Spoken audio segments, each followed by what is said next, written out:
자, 여러분 안녕하세요. 반갑습니다. 지난주에 이어서 이번 주에는 역시 언어재활사의 일반적인 역할에 대해서 좀 말씀을 나눠보도록 하겠습니다. 그래서 우리가 재활사의 일반적인 역할을 지난 시간에는 우선적인 역할하고 2차적인 역할로 나눠서 말씀을 드렸는데요. 이번 시간은 보다 조금 더 구체적으로 6가지의 역할들에 대해서 좀 살펴보려고 합니다. 자, 먼저 처음에 살펴볼 내용은 선별검사입니다. 사실 언어재활사의 가장 큰 역할 중에 하나는 대상자가 의사소통 문제를 가지고 있는지를 판별하는 것이라고 할 수가 있겠습니다. 그래서 우리가 검사는 선별검사가 있고 그다음에 진단검사가 있습니다. 그래서 선별검사는 문제의 유무를 간단히 살펴보는 것이고요. 이런 선별검사를 통해서 문제의 유무가 발견이 되면 바로 구체적인 진단 평가를 시행하게 되어 있습니다. 그래서 두 번째 역할은 의사소통 장애 진단 및 평가가 되겠습니다. 자, 선별 검사를 통해서 장애의 유무를 알게 된다면 진단 평가를 통해서는 의사소통의 장애의 유형이라든지 중증도라든지 그다음에 문제의 원인이라든지 또한 예후나 치료 방향을 파악하는 것이 목적이라고 하겠습니다. 특히 문제의 어떤 예후라든지 치료 방향은 특히 향후 치료의 목적을 설정하는 데 있어서 굉장히 중요한 역할을 합니다. 그래서 우리가 우수한 임상가일수록 이런 치료에 대한 예후라든지 방향을 제시할 수 있어야 됩니다. 자, 그다음에 세 번째는 언어 재활 및 중재입니다.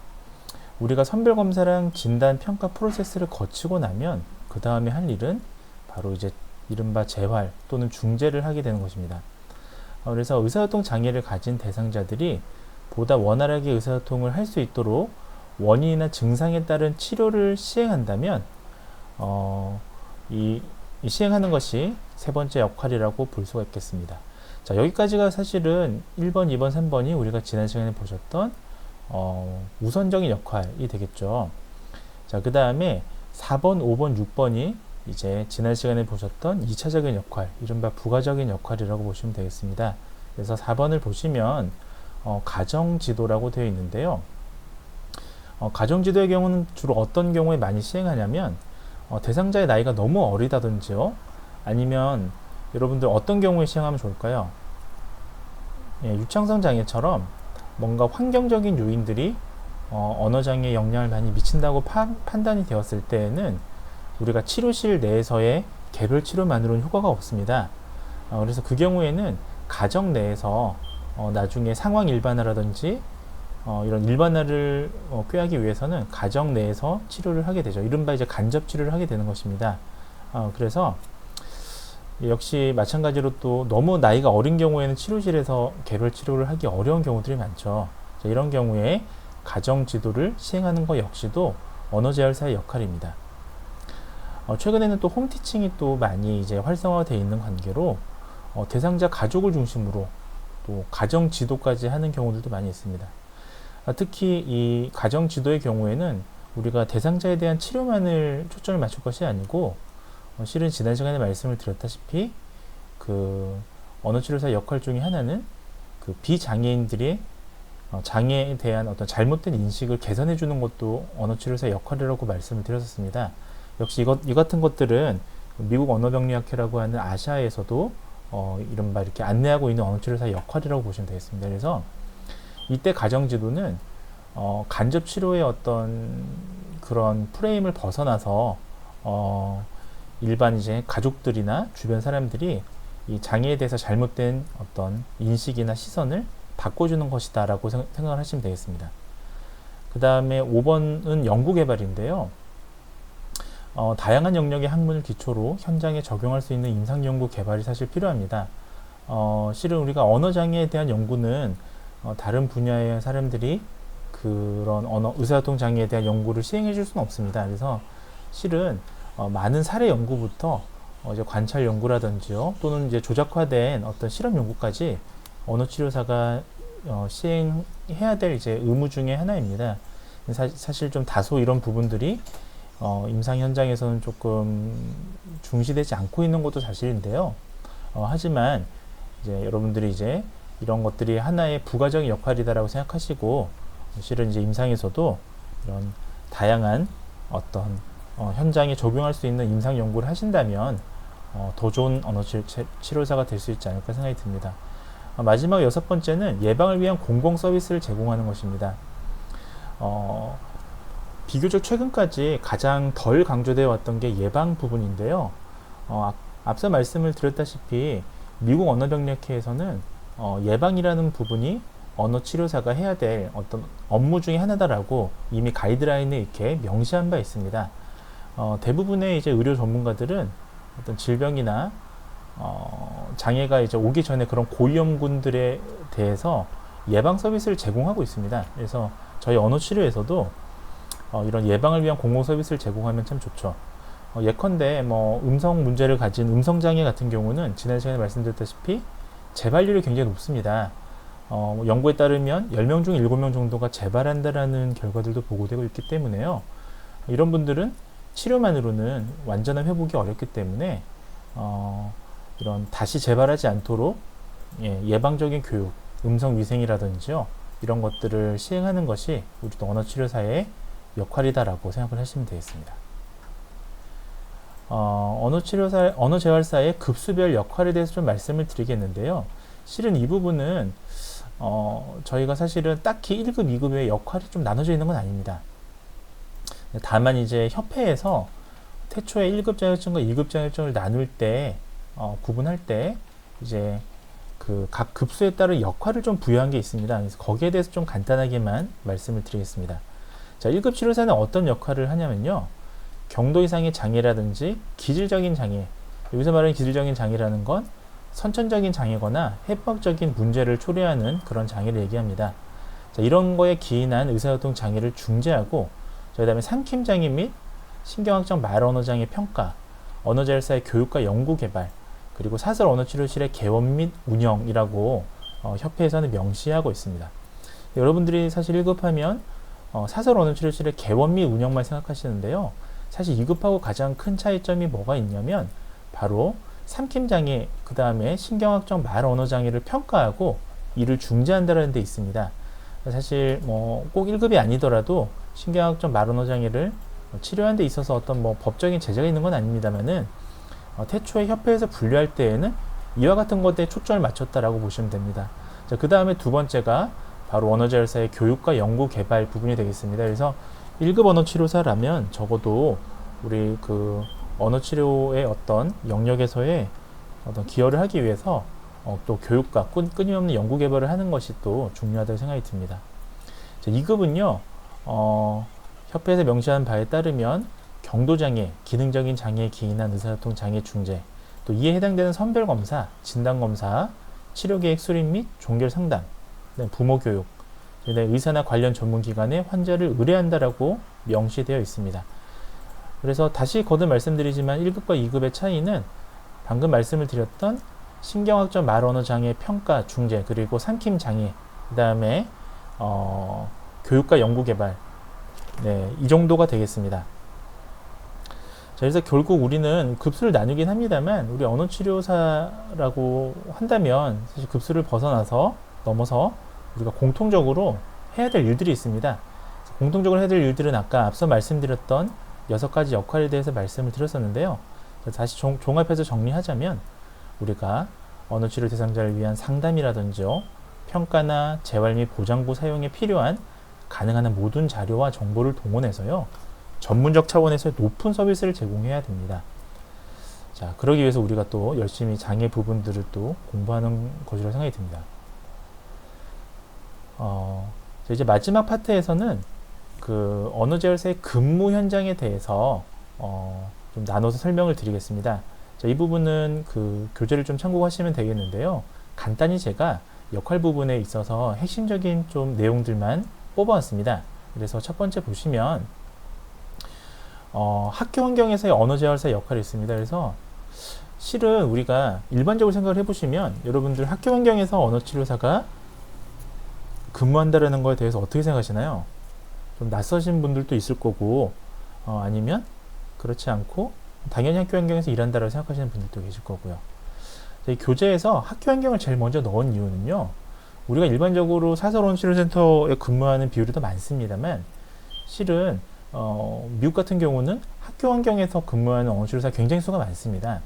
그래서 우리가 이 교재를 편찬하면서 우리 그 언어치료사가 학교 환경에서도 적극적으로 일한다라는 어떤 그런 거를 강조하기 위해서 제일 처음 파트로 순서로 학교 환경이라는 부분이 들어가 있습니다.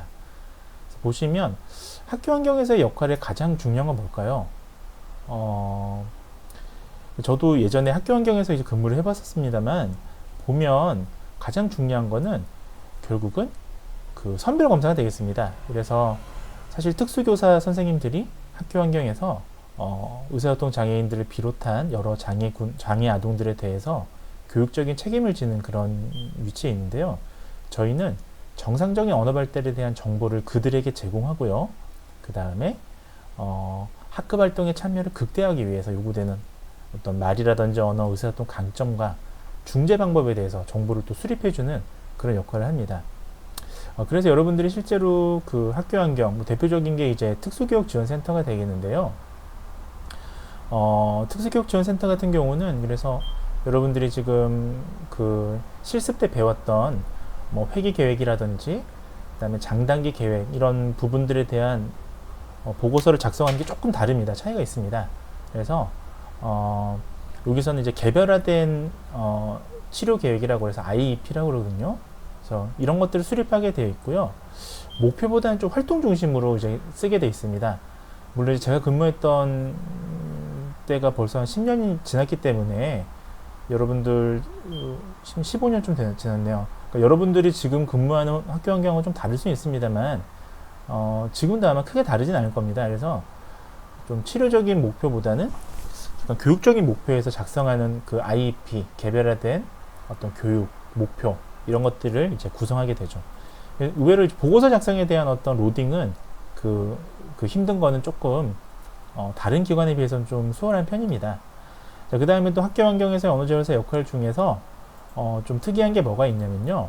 나머지 한번 쭉 읽어보시고요. 의사소통 중재 절차에 관해서 부모나 교사에게 설명을 하거나 재미있는 걸 시연하는 그런 시간이 있습니다. 그래서 그 학부모님들을 초청을 해서요. 학기당 한 번 정도 공개 수업을 합니다. 이른바 학부모님들이 참관하는 그런 수업이 되겠습니다. 학교 환경에서 하는 언어치료사는 개별적인 언어치료보다는 주로 그룹치료를 많이 하거든요. 그래서 이때 이제 보호자분들이, 부모님들이 이렇게 쭉 일반 수업 참관처럼요. 뒤에 이렇게 앉아 계시고 그룹 치료를 이제 시연하게 되죠. 예, 실제로 이제 그렇게 치료를 하면 굉장히 떨리기도 하고요. 부모님들이 굉장히 여러분들이 앉아 계시기 때문에 굉장히 좀 뭐라 그럴까요? 좀 더 적극적으로 치료를 모습을 보여줘야 되는 그런 상황에도 처하기도 합니다. 자, 그 다음에 또 한 가지가 있습니다. 이제 학교 환경에서의 언어지원사의 역할 중에 좀 특이한 것 중에 하나는 이제 그 모니터링을 한다라는 거예요. 모니터링 평가라고 하는데요. 여러분들 학생 때 기억날지 모르겠는데 여러분 학생 때 그 학업 성취도 검사 같은 거 혹시 해보셨던 기억 나나요? 예, 아마 그러실 겁니다. 우리가 모의고사처럼 이렇게 정기적으로 시험을 보잖아요. 그래서 마찬가지로 자, 의사소통 중재에 대해서 그 효과를 효과성을 좀 6개월, 5개월마다 모니터링해서 평가를 합니다. 물론 이제 사설센터나 복지관에서도 하긴 합니다만 학교에서는 굉장히 이것이 잘 시스템화돼서 아주 정기적으로 모니터링을 해야 되는 그런 일들이 좀 정해져 있습니다. 그래서 여러분들 학교 환경에서 한번 일해보고 싶으신 분들은 한번 근무해 보셔도 사실 굉장히 저는 좋은 기회라고 생각이 듭니다. 다만 좀 단점이 있는데요. 아직까지는 제가 아는 한 보면 아직까지는 학교 환경에서는 이제 그 정규직으로 근무를 할 수는 없습니다. 그러니까 왜 그러냐면 이게 좀 법에 적용이 되어 있는데요. 저희가 예를 들면 의료법에는 의료인만 의료행위를 할 수 있다라고 되어 있습니다. 그래서 말 의료인이 뭐 치과 의사 선생님들, 일반 의사 선생님들, 그 다음에 간호사 선생님들도 의료인이 들어가거든요. 네, 이렇게 그다음 한의사 선생님들 이렇게 네 종류가 이제 들어가 있는데요. 학교 환경에서는 역시 마찬가지로 교사가 교육적인 행위를 배치를 받아서 하게 돼 있습니다. 그래서 저희는 이제 과거에는 2007년도까지는 저희가 치료 교사라는 어떤 타이틀로 이제 학교 환경에서 일을 했었는데요. 지금은 치료교사에서 교사 자리를 빼고 이제 그 7차 교육과정이 개정되면서 치료사로 근무를 하게 되는 겁니다. 그래서 조금 더 전문적으로 치료사로서의 역할을 수행을 하게 됩니다만, 단점이 있다면, 예, 정규직으로 이제 일하지 못하고 계속 이제 계약직인데요. 이게 약간 무기계약직 같은 계약직이에요. 그러니까 무기계약직은 아닌데요. 그 학교에서 일하는 경우에 계약직은 특별한 문제가 없으면 또 계속 이렇게 연장하는 경우들이 굉장히 많습니다. 자, 이런 경우들 한번 보시면 좋을 것 같고요.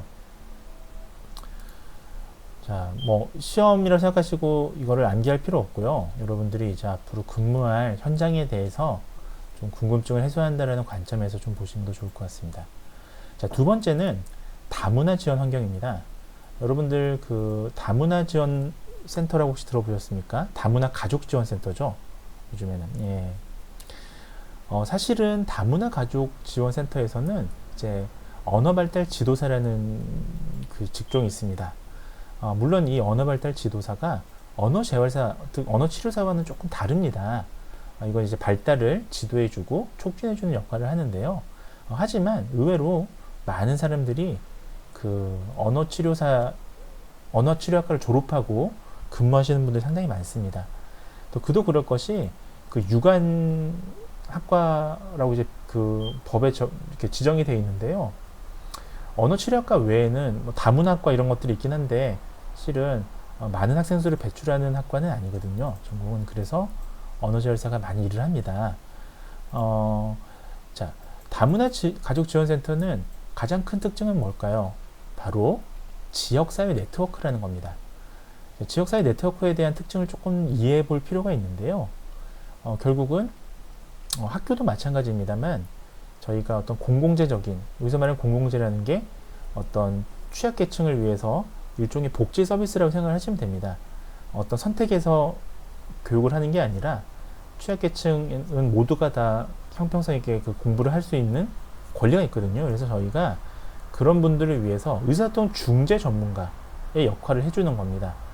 그래서 다문화 지원센터도 그렇고요. 앞서 보셨던 특수교육지원센터도 그렇고 소비자분들이 돈을 내고 치료를 받는 게 아니에요. 이분들은 이제 일종의 공공재적인 성격으로 무료로 치료를 받거든요. 그래서 그런 어떤 기관의 성격을 좀 이해하신다면 다문화 지원 환경에서의 언어 재활사로서 이렇게 활동하는 게 조금은 좀 수월할 것 같습니다. 좀 특징이 있는데 이제 뭐가 있냐면 아동의 놀이나 생활, 학습 프로그램과 연계해서 진행된다는 게 좀 특징입니다. 자, 그러다 보니까 역시 마찬가지로 다문화 지원 환경에서는 여러분들이 실습 때 배웠던 그와 같은 보고서를 작성하기보다는 이 다문화 가족 지원 센터의 네트워크를 위한 보고서가 있습니다. 그래서 그런 것들을 좀 작성하게 되는데요. 뭐 보고서가 아주 어렵지는 않고요. 사실 가서 배우면 한 몇 주, 또 길게는 한 달 안에 여러분들이 그 직무를 충분히 수행할 수 있는 그런 어떤 난이도의 서류 작업이라 보시면 되겠습니다. 그 다음에 또 한 가지 좀 다른 일이 있다면 다문화 관련 부처가 있습니다. 여러분들.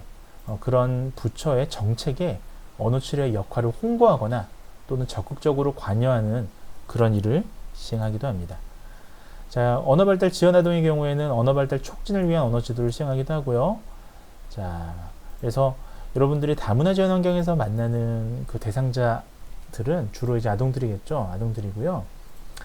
아동이 아닌 경우에는 이제 저희 이제 이민자들이 되겠습니다. 결혼 이주자들이라든지 이런 다문화 가족들이 되길 텐데요. 자, 이분들은 일단 언어 장애로 오시진 않습니다. 다만 이분들이 언어 발달 장애나 언어 지체의 또 고위험군이죠. 결국 우리가 언어 치료사 역할 중에 하나가 예방이라는 측면을 말씀을 드렸지 않습니까? 그래서 이분들이 언어 지체로 가지 않도록 저희가 이제 예방을 해주고 또 언어 발달을 촉진해주는 그런 역할을 수행합니다. 다문화 지원 센터 역시도 정규직은 아니고요. 이제 매년 계약을 하는 계약직 형태로 되어 있습니다. 다문화 지원 센터는 저는 이제 근무해 본 경험은 없는데요.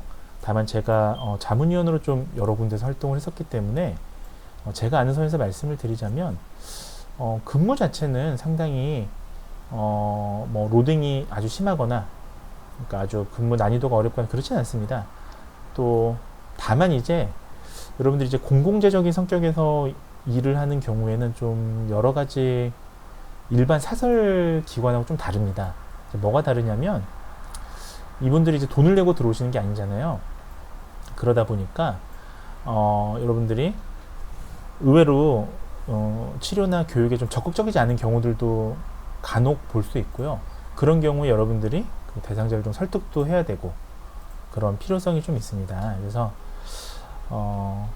예전에 어떤 이제 취업한 어떤 선생님이 굉장히 이제 힘들었던 경우가 있어요. 그래서 상담도 같이 하고 했었는데 너무 안 맞다라고 이제 말씀하셨는데, 이제 그 맞고 안 맞고 사실은 직장에 우리가 가서 느끼기보다는 이런 기관의 성격, 즉 이런 공공재적인 성격을 저희가 좀 충분히 이해를 해야 사실은 적성에 맞게 또 일을 꾸준히 할 수 있겠죠. 자,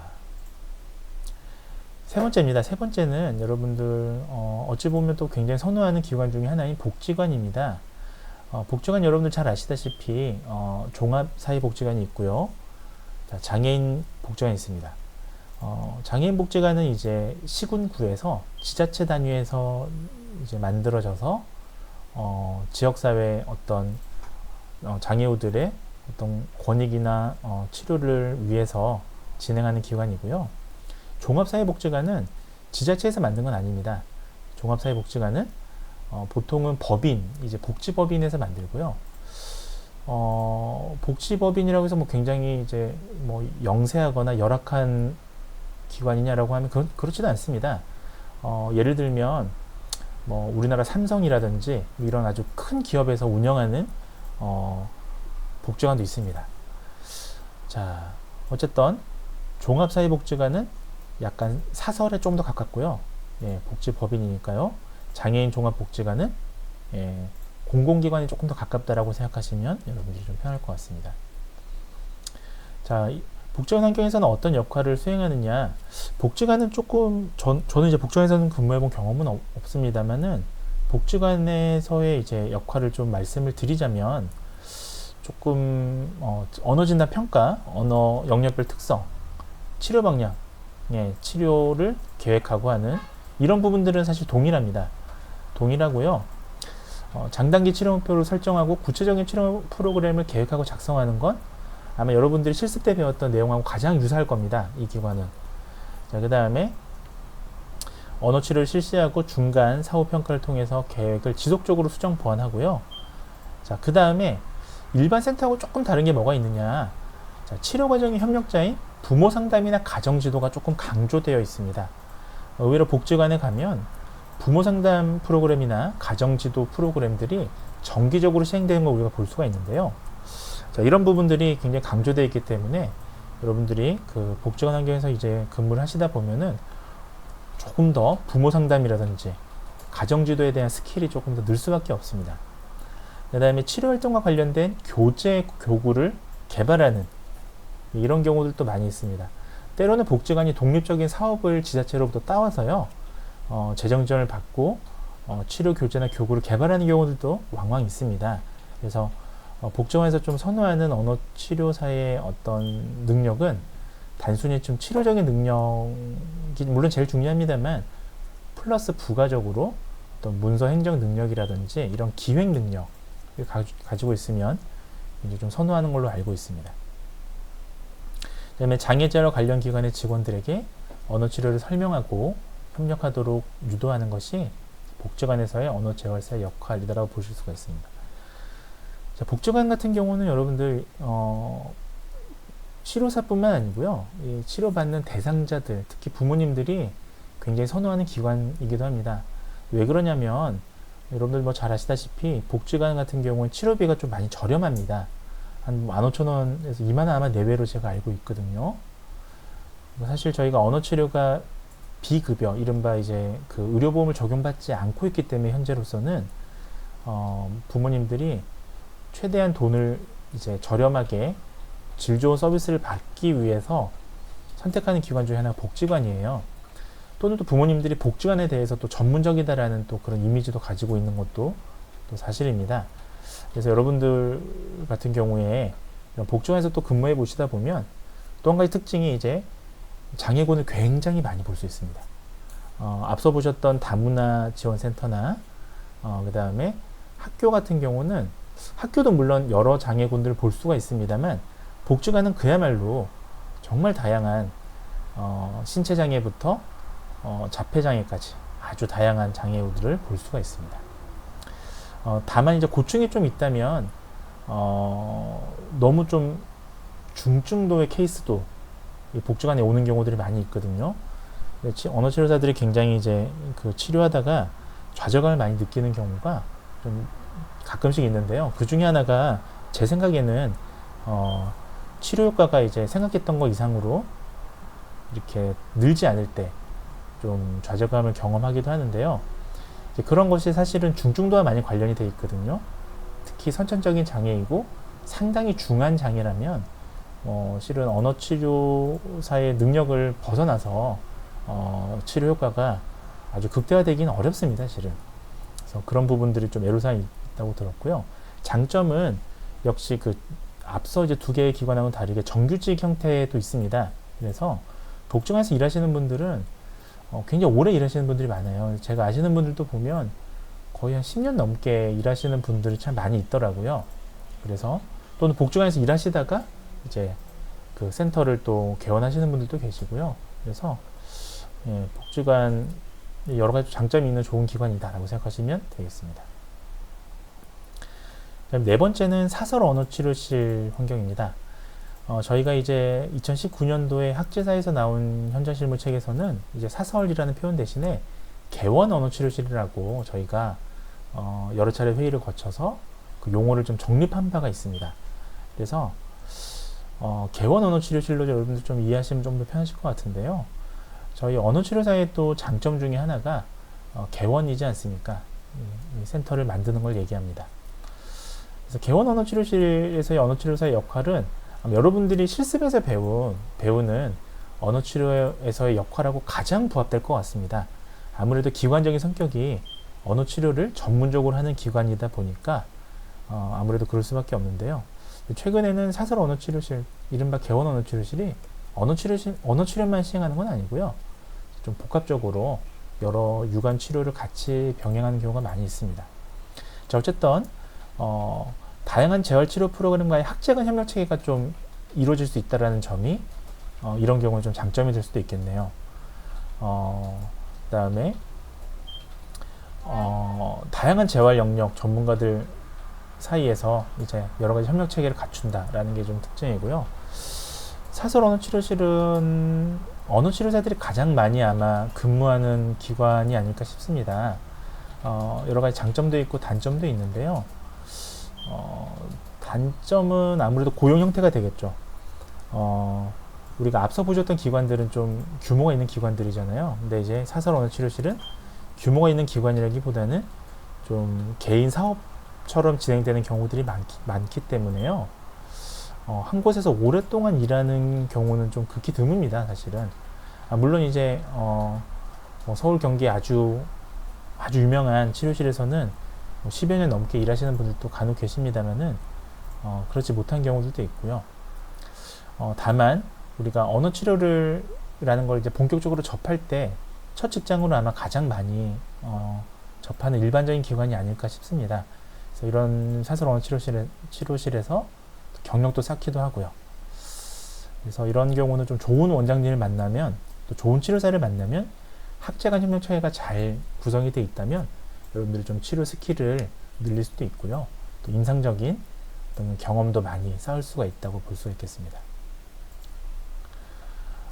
그 다음에 마지막으로 병원 환경에서의 언어재활사 역할을 좀 말씀을 드리겠습니다. 저는 앞서 보셨던 학교 환경 특수교육지원센터에서도 일을 했었고요. 그 다음에 사설치료센터는 뭐 운영 부분을 잠깐 했었고요. 그 다음에 병원 환경에서 근무를 좀 그나마 제일 오래 했던 것 같습니다. 그 여러 기관들 중에서는. 그래서 병원 환경에서의 언어재활사 역할을 좀 간단히 말씀을 드리면요.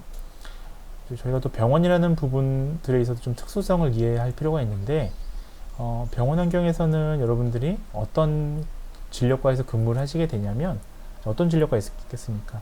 네, 대표적인 게 소아정신과가 있고요. 이비인후과가 있고요.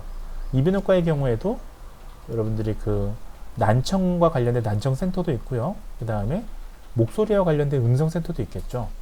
이렇게 또 같은 부서에서 일하면서도 좀 다른 전문적으로 좀 특화된 그런 일을 하게 됩니다. 그 다음에 뭐 아주 소수긴 합니다만 신경과에서 근무하시는 분들도 계시고요.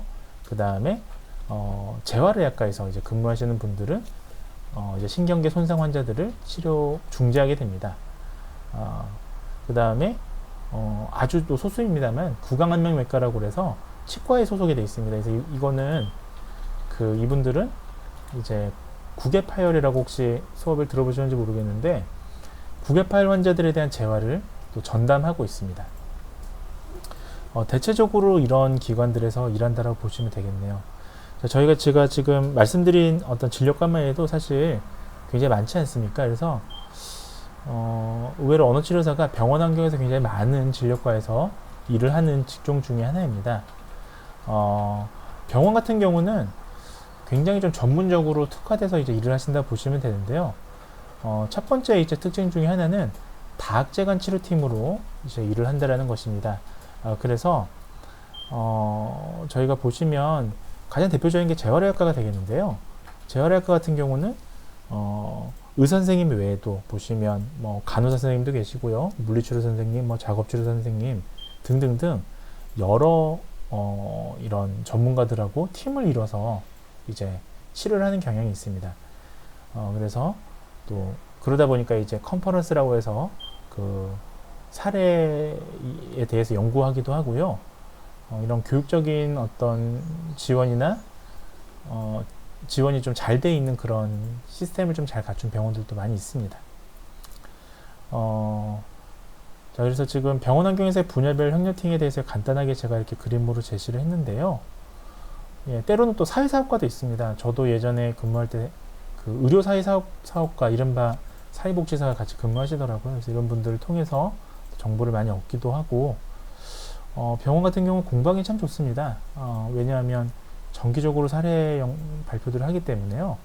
그리고 아무래도 같은 장소에서 팀을 꾸려서 일을 하다 보니까 아무래도 유관 직종인 재활 전문가 분들한테 배울 수 있는 게 참 많죠. 그래서 그다음에 병원 같은 경우는 뭐 물론 비정규직도 있습니다만은 병원 같은 경우에도 정규직이 상당히 많이 있습니다. 그래서 병원도 이제 그 병원 규모나 규모에 따라 또 병원이 성격이 나뉘거든요. 이런 거에 따라 좀 천차만별이긴 합니다만 대체적으로 병원에서 일하는 형태는 유사합니다. 그래서 이런 부분들이 있다라는 걸 좀 말씀을 드리고요. 좀 특이한 게 이제 병원 같은 경우는 다 그런 건 아닌데 대체로 30분 단위로 세션이 좀 구성이 돼 있어요. 그래서 그런 걸 좀 알고 가시면 더 좋을 것 같습니다. 마지막으로 언어재활사의 향후 전망에 대해서 좀 말씀드리겠습니다. 사실 향후 전망에 대해서 이게 오프 더 레코드로 말씀을 드리려면 정말 할 말이 많이 있습니다. 그러니까 이게 수업의 일환으로 이렇게 지금 진행을 하다 보니까 이제 교재 내용이 이렇게 향후 전망에 나와 있으니까 이거에 대해서 좀 말씀을 드리는데, 사실은 좀 이 부분에 대해서 좀 저희가 좀 한번 고민해 봐야 됩니다. 사실은. 근데 전망이 무조건 나쁘지는 않습니다. 사실은. 저희가 대한민국 언어치료사가 한 몇 분 정도 있을 것 같습니까, 여러분들? 생각보다 많이 없어요. 그래서 다른 재활 전문가에 비해서 굉장히 소수입니다. 사실은 그런 부분에 있어서는 레드오션은 아닙니다. 레드오션이라는 건 이제 너무 과잉된 그런 직종을 얘기하죠. 반대가 이제 블루오션이라고 저희가 얘기하지 않습니까? 그렇다고 블루오션이냐 하면 솔직히 말씀드리면 블루오션인지는 잘 모르겠어요. 다만 제가 말씀드리고 싶은 건 퍼플오션이라고 그래서 이게 뭐냐면 이제 블루오션하고 레드오션의 딱 중간을 얘기합니다. 뭐냐면 아주 과잉되진 않았지만 그렇다고 무조건 핫한 건 아니고요. 잘 준비하면 직업적인 안정성을 또 이렇게 유지할 수 있다. 이런 어떤 분야가 아닐까 생각이 듭니다. 그래서 언어치료사도 지금 우리가 보면 근무한 기간이 굉장히 넓잖아요. 스펙트럼이 뭐 학교에서 일하기도 하고 때로는 병원에서 일하기도 하고, 그래서 언어 치료사가 어떻다라고 또 한마디로 전망이 어떻다라고 얘기하는 게 사실은 좀 한계가 있습니다. 일단 좀 긍정적인 말씀부터 드리자면 언어재활사 제도가 도입된 지 지금 벌써 한 8년, 9년 됐잖아요. 그래서 국가자격증 제도가 도입이 되면서 여러분들 그 의사소통 장애의 어떤 전문가로서의 어떤 직업적인 어떤 전문성 부분은 조금 확보가 되었다라고 말씀드릴 수 있겠습니다. 그 다음에 의사소통 장애가 생각보다 출연율이 굉장히 높습니다. 그래서 의사소통 장애 출연율이 증가하면서 또 이제 저희가 지금 21세기가 고령화 외에도 또 보면 다문화, 글로벌 세계로 지금 접어들고 있지 않습니까? 그래서 다문화동들의 또 의사소통 문제가 대두되면서 이런 것들을 전문적으로 치료할 수 있는 전문가가 생각보다 그런 직종이 많지가 않습니다. 대표적인 게 언어치료사인데요. 그리고 최근에는 전문 언어치료사 제도를 좀 도입을 하려고 하는 경향들도 있는데 아직까지는 뭐 시행되고 있지는 않습니다만 이런 것들이 이제 잘 도입이 되면 조금 향후 전망이 더 밝을 것 같습니다. 그 다음에 언어치료사의 또 재화사의 보수교육 부분이 있겠는데요. 과거에는 사실은 저희가 민간 언어치료사 시절에는 보수교육이 이렇게 좀 너무 범위도 길었고 실은 좀 불필요한 그런 내용들도 많이 있었는데 최근에는 국가 자격증화 되면서 이제는 정해진 시간에 보수교육을 이수를 해야 되고요. 조금 더 관리가 잘 되어 있습니다. 이런 부분들은 언어치료사의 또 전문성을 또 증대시키는 데 있어서 중요한 역할들을 하고 있습니다. 또 한 가지가 이건 좀 미국 같은 경우인데 미국의 사례를 보면 앞으로 언어치료사의 전망이 좀 밝을 수는 있습니다. 미국 같은 경우는 조기말 언어장애 선별검사 제도라는 게 정착이 되어 있습니다. 그래서 이것을 뭐라고 하냐면요. 헤드스타트라고 하는데요. 미국의 헤드스타트 이게 뭐냐 하면 취약점 빈곤아동들한테 언어에 대한 부분이나 보건, 정서 이런 것들에 대해서 다방면에 걸친 포괄적 서비스를 제공해서 자 핵심은 뭐냐면 빈곤의 악순환이나 대물림을 끊자라는 겁니다. 결국 우리가 언어장애가 어떤 사람들한테 많이 발생되느냐 보면 선천적으로 사회경제적 지위가 낮은 분들이 아무래도 취약계층이 이른바 언어 문제가 좀 많이 있거든요. 그래서 이런 부분들에 대해서 이런 빈곤의 악순환을 끊고 대물림 끊기 위해서 취약 전에 빈곤층의 아동들을 대상으로 교육뿐만이 아니라 보건 서비스까지도 제공해 주는 거, 언어 치료 서비스까지 제공해 주는 거. 이게 바로 미국의 헤드스타트 제도라 보시면 되겠습니다. 아직 우리나라에 이런 건 없는데요. 만약에 우리나라에 이런 복지 제도가 이제 시행이 된다면 아무래도 언어 치료라는 부분에 있어서 다른 직종의 전문가들이 이 일을 대신할 수는 없거든요. 그래서 언어 치료사가 좀 더 중요해지는 그런 시기가 되지 않을까라고 생각이 듭니다.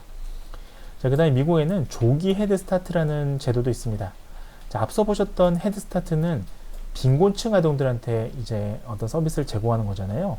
자, 조기 헤드스타트는 뭐냐 하면 2세 미만의 영아한테 헤드스타트 프로그램을 확장하는 겁니다.